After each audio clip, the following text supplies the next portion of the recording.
नागपंचमीच्या नैवेद्यासाठी पाटोळ्या करायच्या आहेत आणि तेही तुम्हाला अवघड वाटते तर ही रेसिपी नक्की फॉलो करा. अगदी इझी आणि झटपट होणारी रेसिपी आहे. यासाठी एक नारळ मी खवून घेतले आहे. आपल्याला 1 वाटी पाणी, 1 वाटी तांदळाचं पीठ, काजू बदाम आणि अर्धी वाटी गूळ घ्यायचा आहे. थोडीशी खसखस आणि इलायची पूड घ्यायची आहे. आणि इकडे आपल्याला उकळायसाठी आपल्याला हळदीची पानं किंवा केळीची पानं लागणार आहे. आता सुरुवातीला आपल्याला कढई तापत ठेवून त्यामध्ये आपल्याला तूप टाकायचं आहे. तूप टाकून झाल्यानंतर त्यामध्ये आपल्याला खसखस ॲड करायची आहे. खसखस थोडी तडतडायला लागली की लगेच आपल्याला त्यामध्ये आपण जो खवून घेतलेला नारळ आहे तो आपल्याला टाकून आपल्याला चांगले हे मिश्रण परतून घ्यायचे आहे.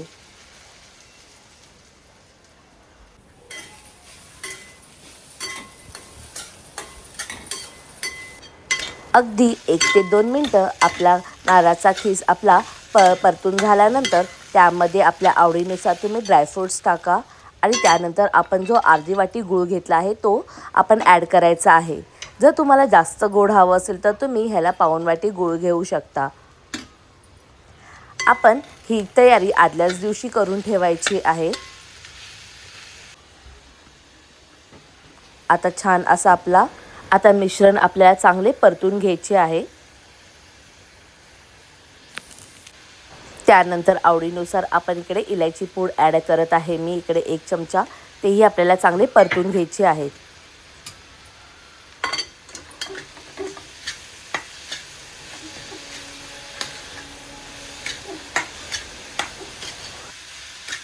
चार ते 5 मिनटं चांगलं परतल्यानंतर आपले हे सारण रेडी आहे.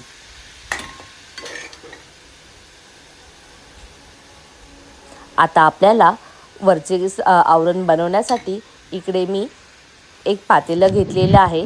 त्यामध्ये आपल्याला 1 वाटी पाणी, त्यामध्ये 1 चमचा तूप आणि मीठ चवीनुसार ॲड करायचे आहे. आणि हे जी पाणी आहे आपल्याला याची चांगली उकळ काढायची आहे. पाणी उकळल्यानंतरच आपल्याला ह्यामध्ये तांदळाचे पीठ ॲड करायचे आहे. आता पीठ चांगले पाणी उकळले आहे तर ह्यामध्ये मी उलटण्याच्या साहाय्याने ह्यामध्ये पीठ ॲड करत आहे. अगदी पीठ मिक्स करताना गॅस एकदम बारीक ठेवा. आता हे मिश्रण आपल्याला चांगले मिक्स करून घ्यायचे आहे.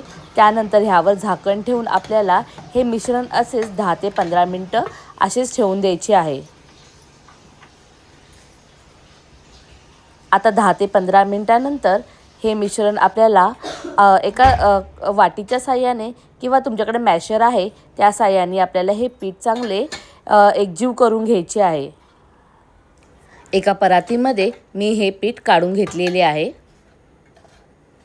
आणि आपल्याला हे उकड आहे ना थोडी गरम असतानाच आपल्याला ह्याला चांगले मॅश करून आणि ह्याचा एकजीव करून घ्यायचे आहे. जर जास्त गरम लागत असेल हाताला तर थोडं थोडं पाणी हाताला लावा थंड. आणि हे मोदकापेक्षाही खूप इझी आहे. मोदकासाठी आपल्याला पीठ एकदम स्मूथ करावे लागते. ह्यासाठी तुम्हाला जास्त स्मूथ करायची बिलकुल गरज नाही आहे. आता हे मॅशरच्या साहाय्याने मी हे पीठ जरा म्हणजे एकजीव करत आहे. आणखी पीठ गरम असल्यामुळे हाताला चटके बसतात. त्यामुळे तुम्ही असे ह्या जागी तुम्ही फुलपात्र किंवा वाटीचाही उपयोग करू शकता.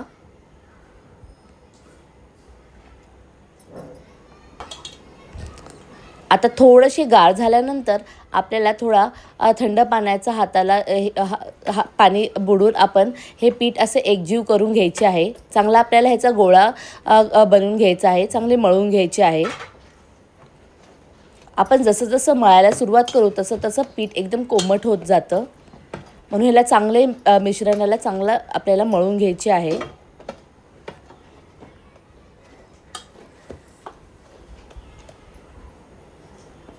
आता आपण ह्याचा एक गोळा करून पाहूया. हे पीठ तसे तयार आहे पण मी आणखीन ह्याला अजून 1 मिनिट चांगले मळून घेणार आहे. आता एक आपल्याला हळदीचे पाने स्वच्छ धुवून त्यावर थोडंसं तूप लावून आपल्याला एक गोळा घ्यायचा आहे पिठाचा. आणि ते असे हाताच्या साहाय्याने त्याला एक चपातीचा शेप द्यायचा आहे आपल्याला. आता हे पीठ चांगले आपले थापून झाल्यानंतर आपण ह्यामध्ये सारण भरून घेणार आहोत. अगदी जास्त पातळ करायचीही गरज नाही आहे. आता हे सारण असे आपल्याला मधोमध टाकून आपल्याला हे पान जे आहे ते आपल्याला फोल्ड करून घ्यायचे आहे.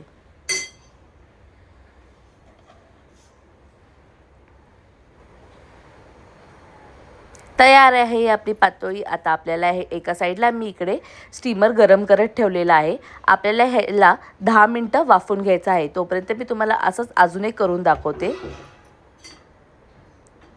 स्टीमरमध्ये अगदी 5 मिनटं पाणी चांगलं गरम झाल्यानंतर आपल्याला हे सगळे स्टीम करून घ्यायचे आहेत. आपल्या कोकणातील हा एकदम पारंपरिक पदार्थ आहे आणि आजकाल सगळीकडेच आवडीने सगळ्यांना आवडतात. आता ह्याला चांगले आपल्याला उकडून घ्यायचे आहे. जर हळदीची पानं नसतील तर तुम्ही ह्याला केळीच्या पानामध्येही करू शकता. अजून एक पदार्थ तो आहे आपल्या शेंगा. जे आपण ह्याच्यामध्ये जी आपण करंजी करतो त्याप्रमाणेच आपल्याला ह्या शेंगाही बनवून घ्यायच्या आहेत. तोपर्यंत इकडे मी स्टीम करत ठेवलेलं आहे. आपले पातोळे चांगले रेडी आहेत उकडून. ह्याला थोडेसे गार झाल्यानंतर तुम्ही काढून घेऊ शकता. बघताना किती छान असे स्टीम झालेले आहेत आणि हळदीचा सुवास आणि गुळ खोबऱ्याचा सुवास अगदी घरभर पसरत आहे. आता मी तुम्हाला शेंगा करून दाखवते. आता शेंगासाठी मी काय केले, इकडे आपल्याला सेम आपल्याला इकडे पीठ थापून घ्यायचं आहे. त्यामध्ये आपल्याला सारण भरून त्याला असे फोल्ड करून घ्यायचं आहे. करंजीचा शेप द्यायचा आहे. जर तुम्हाला चांगले हे करायला येत असेल, डिझाईन करायला येत असेल तर तो मुरड घालता येत असेल तर तुम्ही मुरड घालू शकता किंवा तसंच तुम्ही त्याला उकडू शकता. फक्त चिमटीच्या आकाराने आपल्याला मुरड घालून घ्यायची आहे.